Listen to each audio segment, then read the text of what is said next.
మహాగణాధిపతయే నమః. శ్రీమాత్రే నమః. మాచిరాజ్ భక్తి ప్రేక్షకులందరికీ నమస్కారం.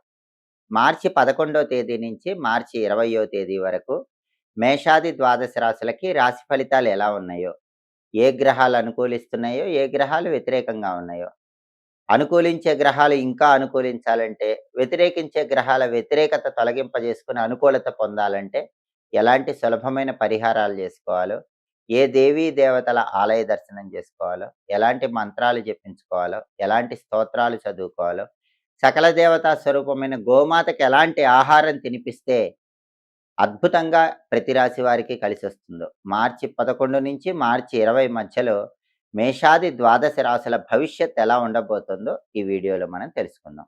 తదుపరి వృషభ రాశి. వృషభ రాశి వాళ్ళకి మార్చి 11వ తేదీ నుంచి మార్చి 20వ తేదీ మధ్యలో సూర్యుడు 10, 11 స్థానాల్లో సంచారం చేస్తున్నాడు. మొదటి 4 రోజులు 10వ సంచారం చేస్తున్నాడు. తర్వాత 6 రోజులు 11వ సంచారం చేస్తున్నాడు. కాబట్టి మొదటి 4 రోజులు 10వ సంచారంలో సూర్యుడు ఉండటం వల్ల ఏం జరుగుతుందంటే, గవర్నమెంట్ ఉద్యోగాల కోసం చేసే ప్రయత్నాలు అనుకూలిస్తాయి. గవర్నమెంట్ జాబ్స్ కోసం ఎగ్జామ్స్ రాస్తే బ్రహ్మాండంగా రాస్తారు.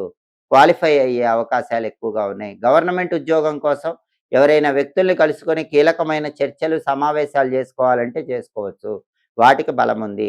గవర్నమెంట్ ఉద్యోగం రావాలని ప్రయత్నించే వాళ్ళు దానికి సంబంధించిన ఏ రిలేటెడ్ పనులు చేసుకోవటానికైనా సరే మార్చి 11 నుంచి మార్చి 14 మధ్యలో వృషభ రాశి వాళ్ళకి బ్రహ్మాండంగా బలం ఉంది. గవర్నమెంట్ జాబ్ కన్ఫర్మ్ అయిపోయే అవకాశాలు కూడా ఉన్నాయి. వృత్తిపరంగా కూడా టాప్ పొజిషన్కి వెళతారు. సమాజంలో మంచి పేరు ప్రతిష్టలు, గౌరవ మర్యాదలు పొందగలుగుతారు. మార్చి 15 నుంచి మార్చి 20 మధ్యలో సూర్యుడు 11వ స్థానంలో ఉన్నాడు. ఇది కూడా చాలా అద్భుతం. 11వ స్థానంలో సూర్యుడు ఉండటం వల్ల ప్రమోషన్ ప్రయత్నాలు అనుకూలిస్తాయి. చాలా కాలంగా ప్రమోషన్ కోసం ఎదురు చూస్తున్న వృషభ రాశి వాళ్ళు మార్చి 15 నుంచి మార్చి 20 మధ్యలో ప్రమోషన్ గురించిన శుభవార్త వినే అవకాశం ఉంది. కావలసిన చోటికి మంచి ట్రాన్స్ఫర్తో కూడిన ప్రమోషన్తో వెళ్లే యోగము మార్చి 15 నుంచి మార్చి 20 మధ్యలో వృషభ రాశి వాళ్ళకి చాలా అద్భుతంగా ఉంది. అంటే ఈ 10 రోజుల్లో సూర్యుడు చాలా ఫేవరబుల్గా ఉన్నాడు. ఈ రకమైన ప్రయోజనాలన్నీ పొందుతారు. సమాజంలో టాప్ పొజిషన్కి ఎదగగలుగుతారు. సాంఘికంగా పేరు ప్రతిష్టలు, గౌరవ మర్యాదలు పెరుగుతాయి. రాజకీయాల్లో మంచి రాణింపు, గుర్తింపు ఉంటుంది. తండ్రి వైపు ఆస్తుల కోసం చేసే ప్రయత్నాలు అనుకూలిస్తాయి. తండ్రి వైపు బంధువుల వల్ల, తండ్రి వల్ల కూడా మంచి సత్ఫలితాలు పొందుతారు. అయితే ఈ 10 రోజుల్లో బుధుడు మాత్రం 10వ స్థానంలో వ్యతిరేకంగా ఉన్నాడు. కాబట్టి వృషభ రాశి విద్యార్థులకు మాత్రం కొన్ని ఒడిదుడుకులు ఉంటాయి. కష్టపడి చదివితేనే ర్యాంకులు వచ్చే అవకాశం ఉంది. కష్టపడి చదవకపోతే మంచి ర్యాంకులు రావటం కష్టంగానే ఉంది. అలాగే వృషభ రాశి వ్యాపారస్తులకు కూడా కొన్ని ఒడిదుడుకులు ఉంటాయి. వ్యాపారంలో ఊహించిన దానికంటే కొంచెం తక్కువగా లాభాలు వస్తాయి. కాబట్టి విద్యార్థులకి, వ్యాపారస్తులకి బుధుడి బలం లేదు కాబట్టి వృషభ రాశిలో జన్మించిన వాళ్ళకి 10 రోజుల్లో కొన్ని ఒడిదుడుకులు ఉంటాయి. అవి తొలగిపోవాలంటే బుధుడి బలం పెరగాలి. నానబెట్టిన పెసలు గోమాతకు తినిపించడం, కేజింబావు పెసలు ఆకుపచ్చ వస్త్రంలో మూటగట్టి దానం ఇవ్వటం చేసుకోవాలి. బుధుడికి అధిష్టాన దైవం గణపతి కాబట్టి ఓం గ్లౌం గణపతయే నమః అనే మంత్రం 21 సార్లు చదవటం, సంకటనాశక గణేష స్తోత్రం చాంటింగ్ వినటం ద్వారా బుధుడి బలాన్ని కూడా పెంచుకొని విద్యార్థులు, వ్యాపారస్తులు, వృషభ రాశి వాళ్ళు అనుకూల ఫలితాలు పొందవచ్చు. అలాగే కుజుడు కూడా 10వ స్థానంలో వ్యతిరేకంగా ఉన్నాడు. అంటే వృషభ రాశి వాళ్ళు ఎవరైనా రియల్ ఎస్టేట్ చేస్తుంటే వాళ్ళకి అంత అనుకూలంగా ఉండదు. రియల్ ఎస్టేట్లో ఒడిదుడుకులు ఉంటాయి. అలాగే బ్యాంక్ లోన్లు శాంక్షన్ అవటం ఆలస్యం అవుతూ ఉంటుంది. అలాగే ప్రాపర్టీసు సేల్ చేయాలన్నా, ప్రాపర్టీస్ పర్చేజ్ చేయాలన్నా అంత మంచి బెనిఫిట్స్ అయితే కనిపించవు. బ్యాంక్ లోన్లు శాంక్షన్ అవ్వటం కష్టంగా ఉంటుంది. సోదరులతో కొంచెం జాగ్రత్తగా ఉండాలి. ఫుడ్ బిజినెస్ యావరేజ్గా ఉంటుంది. హోటల్ కమ్ రెస్టారెంట్, రైస్, ఎండుమిర్చి, కాపర్ మెటీరియల్ ఇలాంటి వ్యాపారాల్లో కూడా లాభాలు అంత గొప్పగా ఉండవు. 10వ ఇంట్లో కుజుడు యోగించడు కాబట్టి ఇలాంటి ఫలితాలు వృషభ రాశి వాళ్ళకు ఉంటాయి. కుజుడు యోగించాలంటే ఏం చేయాలి? నానబెట్టిన కందులు బెల్లంతో కలిపి ఆవుకు పెట్టాలి. ఒకసారి కేజింబావు కందులు ఎర్ర వస్త్రంలో మూటగట్టి బ్రాహ్మణుడికి దానం ఇవ్వాలి. అలాగే కుజుడికి అధిష్టాన దైవం సుబ్రహ్మణ్య స్వామి కాబట్టి సుబ్రహ్మణ్య స్వామికి సంబంధించిన ఓం వల్లీ దేవసేన సమేత సుబ్రహ్మణ్య స్వామినే నమః అనే మంత్రం రోజు 21 సార్లు కానీ 11 సార్లు కానీ చదువుకోవాలి. ఓం వల్లీ దేవసేన సమేత సుబ్రహ్మణ్య స్వామినే నమః. సుబ్రహ్మణ్య అష్టకం వినాలి. అప్పుడు కుజుడి బలం పెరుగుతుంది. కుజుడిచ్చే వ్యతిరేక ఫలితాలు తొలగిపోతాయి. అలాగే వృషభ రాశి వాళ్ళకి శుక్రుడు 11వ స్థానంలో చాలా అద్భుతంగా ఉన్నాడు. ఇది యోగం. అంటే స్త్రీల సహాయ సహకారాల వల్ల కష్టమైన పనుల్లో కూడా విజయం సాధిస్తారు. వృషభ రాశి పురుషులైనా, వృషభ రాశి స్త్రీలైనా ఇతర స్త్రీ సహాయ సహకారాల వల్ల బ్రహ్మాండమైన పురోభివృద్ధి ఏర్పడుతుంది. సినిమా, టీవీ రంగాల్లో ఉన్నవాళ్ళు, సంగీత, నాట్య రంగాల్లో ఉన్న వాళ్ళకి మంచి మంచి అవకాశాలొస్తాయి. భార్యాభర్తల మధ్య అన్యోన్యత బావుంటుంది. టెక్స్‌టైలు, లేడీస్ ఎంపోరియం, బొటిక్ లాంటి వ్యాపారాలు చేసే వాళ్ళకి కూడా బ్రహ్మాండమైన లాభాలొచ్చే అవకాశాలు ఎక్కువగా ఉన్నాయి. శుక్రుడు లాభస్థానంలో ఉండటం వల్ల విందు, వినోదపరమైన కార్యక్రమాల్లో గూడా పాల్గొంటారు. జీవితాన్ని ఆనందదాయకంగా గడుపుతారు. కాబట్టి వృషభ రాశి వాళ్ళకి రవి బలం ఎక్సలెంట్‌గా ఉంది. శుక్రుడి బలం ఎక్సలెంట్‌గా ఉంది. బుధుడికి, కుజుడికి పరిహారాలు చేసుకుంటే ఈ 10 రోజుల్లో బుధుడు, కుజుడు ఇచ్చే వ్యతిరేక ఫలితాలు తొలగిపోయి సంపూర్ణంగా అనుకూల ఫలితాలు పొందవచ్చు. పరాభవ నామ సంవత్సర ఉగాది నుంచి ద్వాదశ రాశుల వారికి సంపూర్ణంగా లక్ష్మీ కటాక్షం కలగాలంటే, సంవత్సరం అంతా లక్ష్మీదేవి యోగించాలంటే కొన్ని ప్రత్యేకమైన విధి విధానాలు పాటించాలి. లక్ష్మీ కటాక్షం కలగాలని భావించే వాళ్ళందరూ కూడా ప్రతిరోజు ఇంట్లో దీపారాధన చేసేటప్పుడు మీరు నువ్వుల నూనెతో దీపారాధన చేసినా సరే కనీసం ఒక్క చొక్క ఆవు నెయ్యి వేసి దీపం పెట్టండి.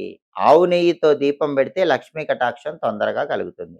అలాగే చాలామందికి కుటుంబంలో విభేదాభిప్రాయాలు ఎక్కువగా ఉంటాయి. కుటుంబ సభ్యుల మధ్య విభేదాభిప్రాయాలు తొలగింపజేసుకోవాలంటే 2 తేనె చుక్కలు దీపారాధన కుందిలో వేసి దీపాన్ని వెలిగించండి. అలా చేయటం ద్వారా కుటుంబంలో ఎలాంటి విభేదాభిప్రాయాలున్నా ఆ విభేదాభిప్రాయాల నుంచి సులభంగా బయటపడవచ్చు. అలాగే లక్ష్మీ కటాక్షం కలగాలంటే ఇంట్లో ఆడవాళ్ళు తప్పకుండా కొన్ని నియమాలు పాటించండి. వాటిలో ముఖ్యమైనది ఏంటంటే ఇంట్లో ఆహారం వ్యర్థం కాకూడదు. ఏ ఇంట్లో అయితే వండిన అన్నం గాని, పదార్థాలు గాని వ్యర్థమైపోతూ ఉంటాయో ఆ ఇంట్లో లక్ష్మీదేవి నిలబడదు. సాధ్యమైనంత వరకు ఆహారం వ్యర్థం కాకుండా చూసుకోండి. అలాగే ఇంట్లో దంపతుల మధ్య గొడవలు ఎక్కువగా ఉంటే లక్ష్మీదేవి ఇంట్లోంచి బయటికి వెళ్ళిపోతుంది. దరిద్ర దేవత ఇంట్లోకి ప్రవేశిస్తుంది. ఒకవేళ ఏ ఇంట్లోనైనా తరచుగా గొడవలు అవుతూ ఉన్నట్లయితే ఆ ఇంట్లో లక్ష్మి నిలబడలేదు, దరిద్ర దేవత ప్రవేశించిందని మనం అర్థం చేసుకోవాలి. అటువంటప్పుడు ఏం చేయాలంటే సంధ్యాదీపాన్ని వెలిగించాలి. ఏ గృహంలో అయితే సాయంకాలం పూట ఇంటి ఇల్లాలు సంధ్యాదీపం పెడుతుందో ఆ ఇంట్లో కుటుంబ కలహాలు ఉండవు, దరిద్ర దేవత వెళ్ళిపోతుంది, లక్ష్మి ఇంట్లో నిలబడుతుంది. సంధ్యాదీపం వెలిగించటానికి స్నానం చేయాల్సిన అవసరం లేదు. కాళ్ళు చేతులు కడుక్కొని మొహం కడుక్కొని పూజ గదిలో ఇంటి ఇల్లాలు ఆవు నెయ్యితో కానీ నువ్వుల నూనెతో కానీ సంధ్యాదీపాన్ని వెలిగించాలి. ఆ తర్వాత గుమ్మానికి ఇరువైపులా మట్టి ప్రమిదల్లో దీపాలు వెలిగిస్తే కూడా ఉత్తమ ఫలితాలు కలుగుతాయి. గుమ్మానికి ఇరువైపులా వెలిగించకపోయినా పూజ గదిలో మాత్రం సంధ్యాదీపాన్ని ఆడవాళ్ళు తప్పకుండా వెలిగించాలి. అలాగే ఇంట్లో పళ్ళు కుళ్ళిపోకుండా చూసుకోవాలి. పళ్ళు కుళ్ళిపోతే ఆ ఇంట్లో లక్ష్మి నిలబడదు. అలాగే లక్ష్మీ కటాక్షం కలగాలంటే రోజు స్నానం చేసిన తర్వాతే వంట వండాలి. ఆడవాళ్ళు స్నానం చేసిన తర్వాత వంట వండితే ఆ ఇంట్లో లక్ష్మీ కటాక్షం తొందరగా కలుగుతుంది. అలాగే వంట వండేటప్పుడు కూడా గ్యాస్ స్టవ్ దగ్గర ముగ్గు వేసి వంట ప్రారంభించండి. 2 అడ్డు గీతలు, 2 నిలువు గీతలతో గ్యాస్ స్టవ్ దగ్గర ఒక ముగ్గు వేయండి. గ్యాస్ స్టవ్‌కు పసుపు రాసి కుంకుమ బొట్లు పెట్టండి. ఆ తర్వాత గ్యాస్ స్టవ్ వెలిగించండి. గ్యాస్ స్టవ్ వెలిగించగానే ఓం బ్రహ్మణే నమః అని 11 సార్లు అనుకొని గ్యాస్ స్టవ్ వెలిగించినట్లయితే ఆ ఇంట్లో లక్ష్మీదేవి నిలబడుతుంది.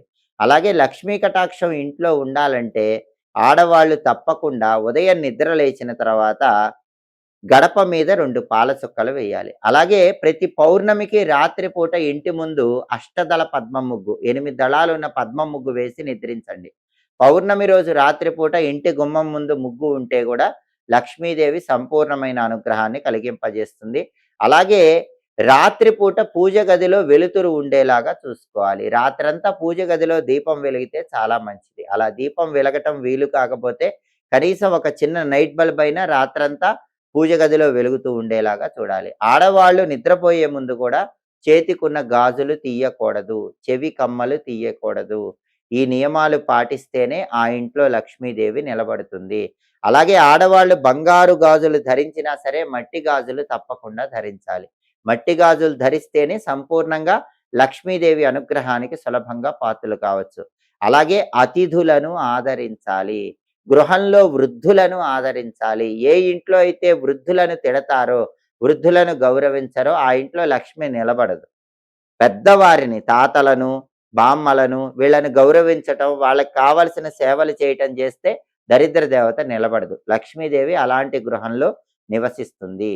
కాబట్టి ఈ ప్రత్యేకమైన విధి విధానాలు పాటించండి. తులసి మొక్క అందరూ కూడా ఇంటి ఆవరణలో పెంచుకోండి.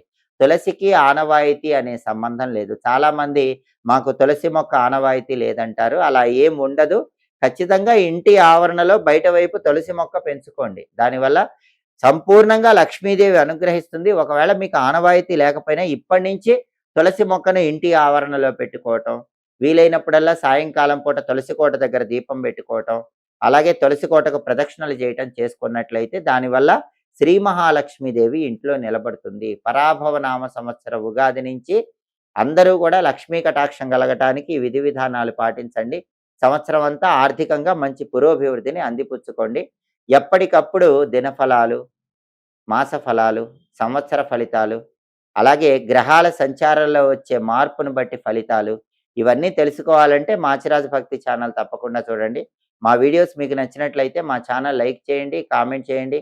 మా ఛానల్ వీడియోస్ 10 మంది మిత్రులకు షేర్ చేయండి. మా ఛానల్ సబ్స్క్రైబ్ చేసుకోండి. పక్కనున్న బెల్ సింబల్ నొక్కటం మాత్రం మర్చిపోకండి. సర్వే జనాః సుఖినో భవంతు. స్వస్తి.